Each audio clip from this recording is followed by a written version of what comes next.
Number one. with the Are we talking about? last pick in the Baby Bowl draft Well, I'm is gonna let you take my it away, Coach. King of Texas, MVP of King of Texas, Jaxson Bland. Well, hey, Coach, tell us more about this young Man, athlete. What this made you kid pick right him number here, one man, all overall? I picked him number one overall because this kid right here stays 2 hours away, and he came to my practice, and he was like, Coach, did you look for any more players for the King of Texas? And I looked at him, I said, yeah, put him on out there. Not knowing what he could really do, but they drove 2 hours away.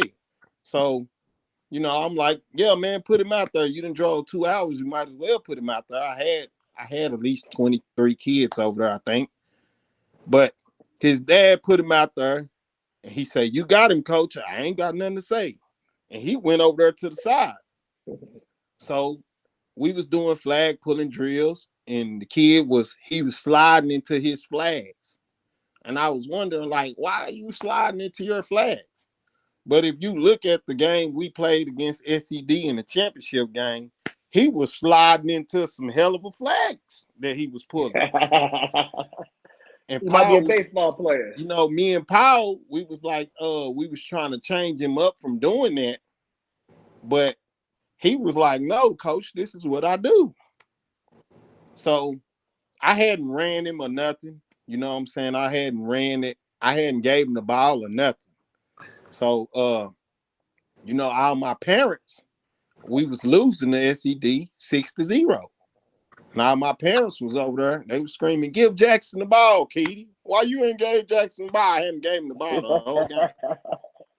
I gave him the ball. He broke. SED came through and tackled him. He came over there to the huddle. He came to the huddle.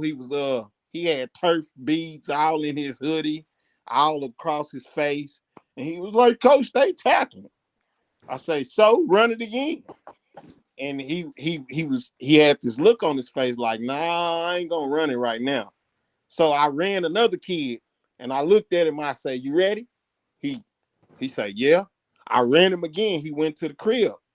I say, damn, that was quick. Like, I'm talking about, it was instant like that. He was gone. He was breaking moves. He had moves. So on the last drive, I ran him 2 more times. I was like, you got to get us in there. But he got us down there, and I ran this other kid, and he scored. But if it wasn't for this kid right here, we wouldn't have been in that game because but he wasn't worried about running the ball. He was like, Coach, I got you on the flag pulls. Don't worry about it. If they break, I'm going to get it. And he went and hawked down some of the best two of the best kids I've seen run the ball from SED. He went and hawked them down. So, I was like, I was asking a couple of my parents, like, hey, who should I pick first in the Baby Bowl? And all of them was like, nigga, Jaxson. Like, why not pick him? And I was like, you right. Because I'm not going to give Coach G a chance to get him. So that was the reason why he was my first pick. Look, man, this kid Jaxson, he's a great talent. I mean, he has the size, he has the speed, he has the track speed that like translates to the field because he's a track runner also. So, he's that type of kid that if you don't get him at the line and if he has a hole, you will pay for it every time.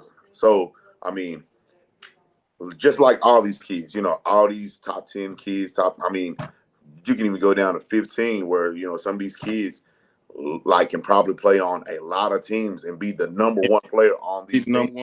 Yeah. So like so all these kids could be easily number one picks. So, for like Jaxson, hey, you have the crown, you know what I'm saying? So it gets heavy. So with that expectation of being that number one pick, we do expect big things from you. Just like my boy Mark Jaxson say on NBA TV, hand down, man down. If you miss a tackle, he's gone. Like I only had one game. I coached him 3 games because it was one tournament. But that one game, he only ran the ball for me that one game. And he never came back there and said, "Hey, coach, can I run the ball?" You know, you had those kids. Coach, I want to run the ball. He didn't come back there with that. He was eyes up. Like, what's up? What you want me to do? And so, you know, I tell him what to do, and he'll run right over there to the spot. I tell him I didn't have to go over there and touch him and be like, line up right here. I didn't have to do none of that. He was already ready. So shout out to his parents because they definitely had him ready to play.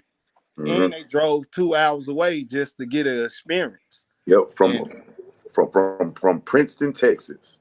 They drove from Princeton. okay. Where that is. Like that's I a know way. where that's at. That's one of my guys from up north, man. That's over by Anna and Melissa, Van Yep. Alstyne area. Yeah. We actually started off covering football up there, and that was our first youth experience. Okay. And with them driving way out here to play with me, I forever love that kid. Like, you know what I'm saying? I count him as one of my babies. Hey, me too. He's one of my babies. I love him too. Yeah, because I know Hey, you man. want him. That's why Hey. you love him. Come on, man. Hey, to all Come on. all coaches, there are some hidden gems up there in the northern suburbs. You better get up out there. Definitely.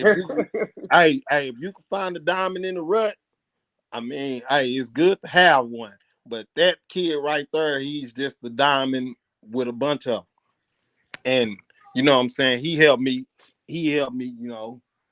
He the reason why I can lay in the bed and Coach G got a dream about me every night. Cause I be holding these trophies. He be like, "Hey, that ain't have nothing to do with me. If I was there, you wouldn't have got that one." Come on, man. Come on. Come on. Hey.